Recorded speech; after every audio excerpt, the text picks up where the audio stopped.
Evet Tek günün başına çek. Evet günün yemeği sayın seyirciler. Tek başına yiyelim. Evet. Dayı ya. Allah Allah. Her şey tek başına. Evet şu anda acıktı ve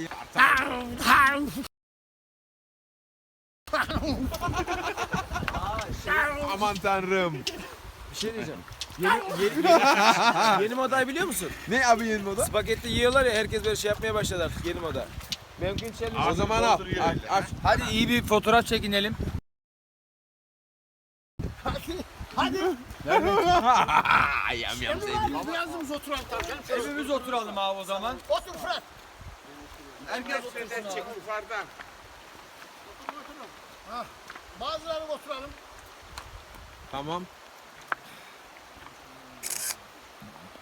Evet şu anda doğada acıktık ve yiyeceğimiz bir yosun.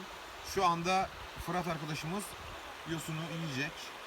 Buyur Fırat'cığım afiyet olsun. Teşekkür ederim. Doğanın bize vermiş olduğu nimetlerden sonuna kadar faydalanmamız gerekiyor. Bu zenginlerin has özel yiyeceğidir. Bizim bugünkü sabah kahvaltımız. Afiyet şeker olsun kardeşim. Abi mükemmel.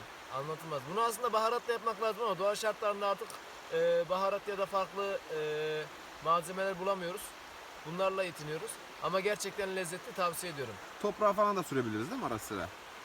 Nasıl? Yani toprağa sürüp falan da yiyebiliriz baharat niyetine. Yok, o kadar olmaz. O kadar olmaz. Afiyet olsun. Amına koy.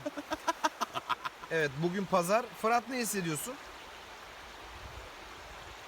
Şu an o kadar mutluyum ki burayı size anlatamam. Çok mutluyum.